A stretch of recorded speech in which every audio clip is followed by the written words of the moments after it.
ხო, ერთი ახალაიას თემას მიუბრუნდები ისევე, იმიტომ რომ ეს გოგოტიშვილები და ესეთი ეგრეთ წოდებული ჟურნალისტები რო გამოჩნდნენ, ახლა გამправებლებად და დახურული რო აქვს ჟურნალისტს, აქ დახურული თავისი გონი რომ არავინ კომენტარი არ გააკეთოს.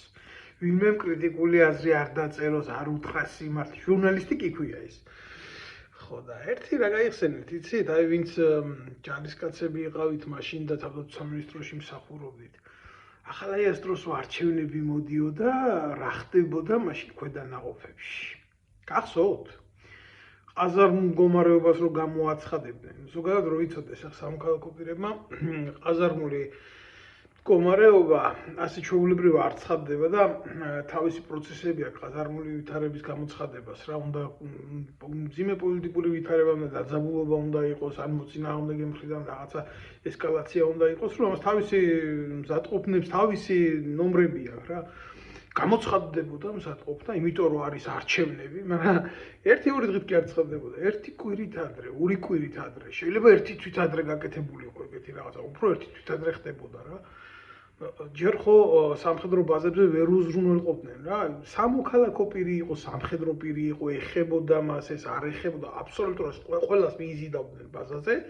დაუყრიდნენ საჭმელს ღორებივით, მხოლოდ საჭმელს, კი საჭმელი ქონდა ნამდვილად რა. ხალისი სხვა თემაა როგორი იყო. ხალხს დასაწოლი ადგილები არ ქონდა რა. და მოხუცი ხალხი იყო ზოგ-ზოგიერთი რა. ახლა იყო სამხედრო ქარხნები დეტალებში აღარ ჩავალ რა. 60-65 წლის ხალხი მუშაობდა, რომელიც ელემენტარული შემსვლელი არ ყავდათ რა. ისეთი დონის რემონტს აკეთებდნენ რა, სამხედრო ტექნიკაზე. ბიჭო, შარდად ყარდა ყველაფერი რა და ოფლისრუნად ყარდა ყველაფერი, იმიტომ რომ ვერ უზრუნველყოფდნენ ის ადამიანები, თუნდაც აბანოს მიღებას. ყველასთვის არ იყო რა, როგორც ბრიგადებში გამზადებული ცალკეულ ნაწილებზე მაქვს ლაპარაკი რა.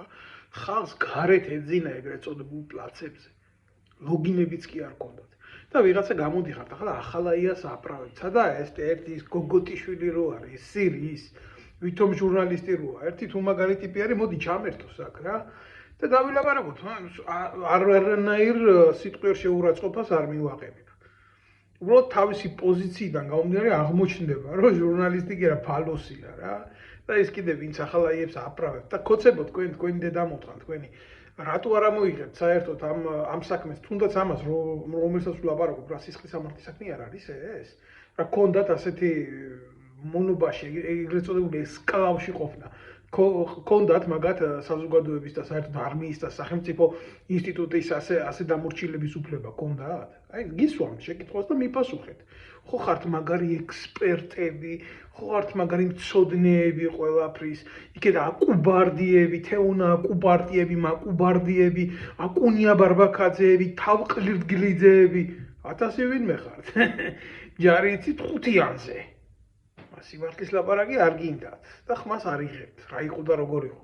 მე იმას არ ვეხები რა, იქ რომ ხას რო აწამებდნენ და კლავდნენ და თეთრაძე როგორ გაასაღეს და ბევრი და ბევრი კიდე კასტილებიანი კაცები და ისინი რო ყავდათ, ის სხვა თემა. ზოგადად სახელმწიფოებრივ მიდგომაზე ვლაპარაკობ. ახალაიას დროს რა ხდებოდა? ჯარში არჩევნები რო ახლოვდებოდა. გაიხსენეთ კარგად, ვიზია მაგი.